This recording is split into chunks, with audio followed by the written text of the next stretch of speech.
New controversy over the decision to use taxpayer money to build a Muslim prayer room at Orlando's International Airport. Reverend Franklin Graham posted this on Facebook, quote, "Let's call this what it is, a mosque." How loud do you think the objections would be today if they spent $250,000 in taxpayer money to build a new prayer room exclusively for evangelical Christians? At the Orlando International Airport, $250,000 has been spent to build what is being called a reflection room, but is in essence a prayer room devoted to people of the Muslim faith, a decision made after Emirates Airlines announced direct flights from Orlando to Dubai.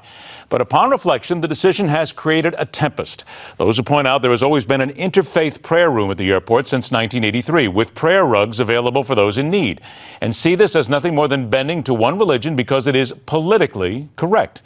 Let's welcome back to the Hardline Regional Operations Director of the Council on American-Islamic Relations in Florida, Nezar Hamze, joins us here in the studio. Good to see you again, my friend. Good to see you. Can you understand why this reaction is here? Because people see this as doing nothing more than bending to one religion, one faith, and spending taxpayer dollars.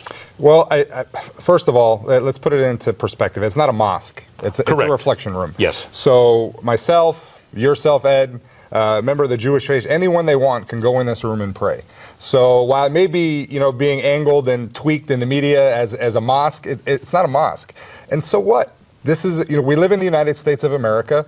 People have the freedom to practice their religion. If a Muslim wants to go pray and the airport accommodated, and that's great. But why can't they do it in the interfaith room, though? They already have one. Why do they need a specific room that is set up for them?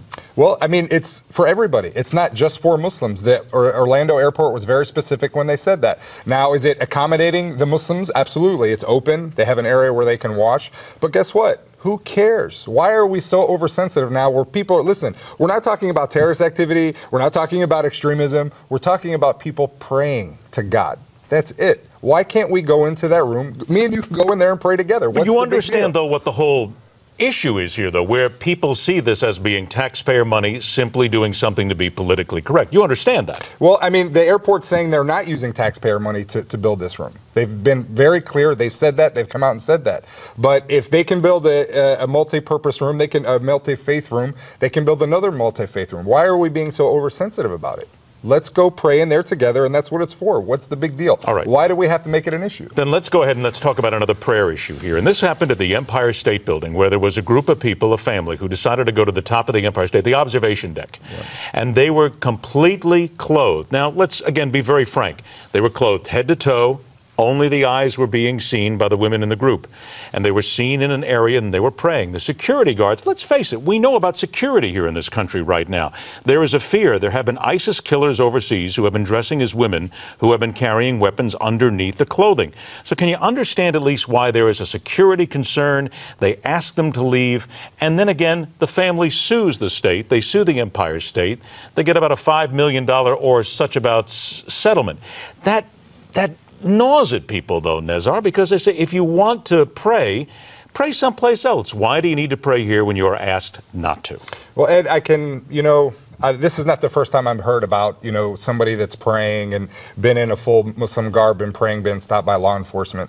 The reality is we're seeing more and more Muslims pray in the open now, because they are appreciating and they're using their religious right to pray.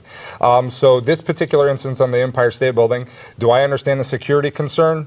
I can understand if one is not educated and one is not doesn't know about the Muslim practices and the culture and the way. But even if they do know, there's still the possibility. There have been people who have been smuggling weapons underneath the Muslim garb. Sure. Granted, that's incorrect, that's wrong, that's a bad use of the faith, but it has been done, and we're a nation on edge right now. Well, I'm not saying that the people don't have a right to respond and to inquire. That's not what I'm saying. But if law enforcement is educated on it, then they can know they have a plan, and I think that's the most important thing. If they have a plan, if someone is reporting suspicious behavior, they say, okay, someone's praying on top of the Empire State Building, then the people that have been trained, law enforcement, will go respond, right? And they have a plan. They'll engage, they have a consensual encounter with the person. Well, they apparently did have a plan. They asked them to leave. Well, I mean, that's not a plan. To leave. That's asking them to leave because they were praying. That's flat out discrimination. Did they ask them? Did they try to establish if there's any security risk? I don't know that, right? And probably we don't know. You know, they probably won't be able to look underneath the garb because that is considered to be an abomination in many ways. They can't just ask to look underneath the garb to see if there's anything there. Well, I mean, there has to be a security threat, Ed.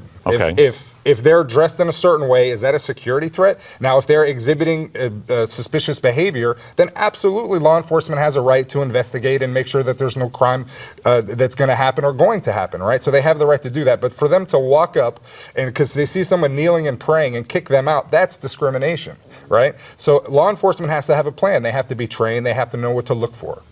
Would you then say, I only got about 20 seconds left, that maybe the family should then say, okay, we don't want to create a problem, we'll go someplace else? Would that also be part of defusing this? Sure, absolutely. That could be a solution that the family did, but do they have to do that? Living in the United States of America, that's the question. But it would be nice if they did help defuse it as well. I guess we're all just looking diffusing it on both sides to make sure that there's nothing that happens. Yeah. Right, there you go. Always a pleasure, my friend. Yeah, thanks for good to having see me. you making Yeah, some sense of what goes on here. On deck, the political animal chews away on something of a shocker for a struggling GOP. Next, on the Hardline.